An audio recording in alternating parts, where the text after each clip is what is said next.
Hello everyone, আমি পায়েল।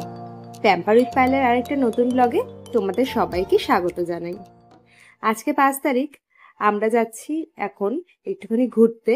যাব এখন বাঁকুড়ায়। ওখানে প্রীতমের এক বন্ধু থাকে। আসলে ওর বাড়িতে অনেকদিন ধরেই যাবো যাবো করছিলাম, কিন্তু যাওয়া হয়ে উঠছিল না। লাস্ট গেছিলাম 2021 সালে, তারপরে আর যাওয়া হয়নি।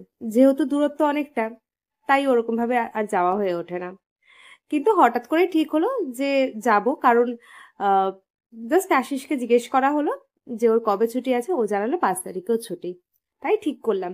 তবে এই 5 তারিখে আমরা কোথাও সেরকম ভাবে বেরাই না, কারণ এই আজকের দিনেই তো প্রীতমের সাথে দুর্ঘটনাটা ঘটেছিল। তারপর থেকে প্রীতম বাড়ি থেকে বেরানো প্রায় ছেড়ে দিয়েছে এই দিনটাতে।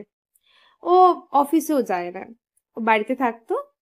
আর ওকে এই 5 তারিখে একটু একা ছেড়ে দিতে হতো, বেশি কথাও বলা যায় না ওর সাথে। কিন্তু ও নিজেই বলল যে চলো এই 5 তারিখে একটুখানি বেরাই, অনেক বছর তো হলো, এবার না একটু নিয়মটা আমি ভাঙি।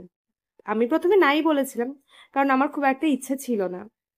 কিন্তু ও যখন বলল যে ও নাকি এখন এই 5 তারিখে সেইভাবে ফিল করে না, মানে ওর আর আগের মতন কষ্ট হয় না। তার কারণ রিমো আসার পর থেকে ওর দুষ্টুমি, ওর খেলা, আনন্দ সবকিছুর মাধ্যমে নাকি ও জিনিসটাকে ভুলেই গেছেন। তাই আমি পরে রাজি হয়ে গেলাম। কিন্তু বেরিয়েই একটা সমস্যার মধ্যে পড়ে গেছি এখন। সেটা হচ্ছে গাড়ির এসিটা কাজ করছে না। আর এতটা রাস্তায় এসি ছাড়া যাওয়াটাও বেশ কষ্টকর। তাই সার্ভিস সেন্টারে গাড়িটাকে নিয়ে এসেছি।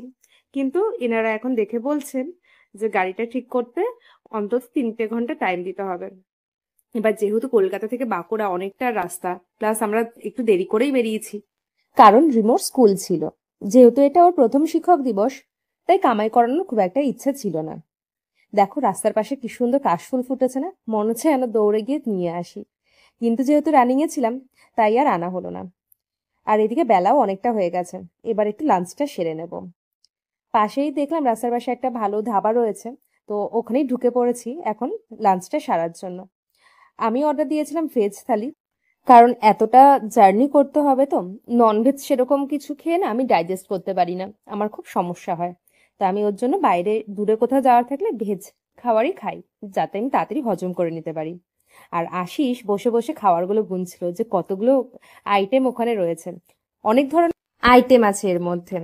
সবজি প্রায় 2-3 ধরনের রয়েছে। আলু পোস্ত, উচ্ছে, আলু ভাজা, তারপরে আরেকটা মিক্সড সবজি রয়েছে। আর সাথে ছিল ডাল। আর ডালের মধ্যে বেশ অনেকটা ঘি দিয়ে গেছে। তো ওর জন্য ওটা দিয়ে রিমোকে খাইয়ে দিচ্ছি। ওর জন্য আমি বাড়ি থেকে খিচুড়ি করেই নিয়ে এসেছিলাম। তবে এখানে এসে দেখছি যে ডালটা বেশ ভালোই হয়েছে খেতে। আর খিচুড়িটাও তো বেশ শক্ত হয়ে গেছে, তাই ডালটা দিয়ে খিচুড়িটাকে একটুখানি নরম করে ওটাই ওকে খাইয়ে দিচ্ছি। আমি যখনই বাইরে কোথাও যাই, আমি সকালের খাবারটা বা দুপুরের খাবারটা বাড়ি থেকে করেই নিয়ে যাই। আর যদি সেরকম সমস্যা হয়, যদি কোনো কারণে করে নিয়ে না যেতে পারি, তাহলে বাইরে আমরা যেটা পাই, মানে আমরা যেটা খাই সেটাই ওকে খাইয়ে দিই। ওটাতে খুব একটা সমস্যা কিছু হয় না। প্রথমে প্রীতম আর আশিস খেয়ে নিচ্ছিল, সাথে রিমোকেও আমি খাইয়ে দিচ্ছি। কারণ ওরা খাওয়ার পরে, রিমোর যখন খাওয়া হয়ে যাবে, রিমোকে ওরা রাখবে, ততক্ষণে আমি খাওয়াটা শেষ করে দেবো। কারণ দুজনে একসাথে খাওয়াটা একটু ডিফিকাল্ট হয়ে যায়, কারণ একটু দুষ্টু বাচ্চা তো, আমাকে খেতে দেখলেই দুষ্টুমি করে পাশে বসে।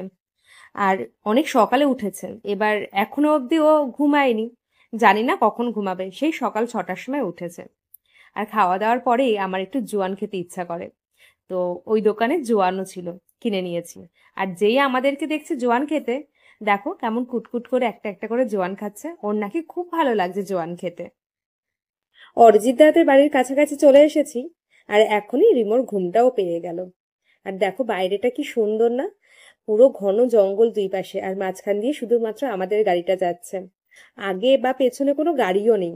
আর এই রাস্তা দিয়েই আমরা আবার রাত্রে ফিরবো। মানে রাত্রিবেলা এখানে কোনো আলো নেই, কোনো কিচ্ছু না, পুরো ঘন জঙ্গল। এখন তো বেশ সুন্দর লাগছে, জানি না রাত্রির বেলা কেমন লাগবে এখান দিয়ে যেতে। এতটা রাস্তা জার্নি করে আজকেই যাচ্ছি, আবার আজকেই বাড়ি ফিরতে হবে। কারণ কালকে আশিসের অফিস ছুটি নেই। যদি ছুটি থাকতো তাহলে খুব ভালো হতো। আশেপাশে পরিবেশটা এত সুন্দর, আর একটা দিন থেকে গেলে খুব ভালো লাগতো। কিন্তু কিছু করার নেই, বাড়ি ফিরতে হবে। একটু রাত করেই বাড়ি ফিরবো।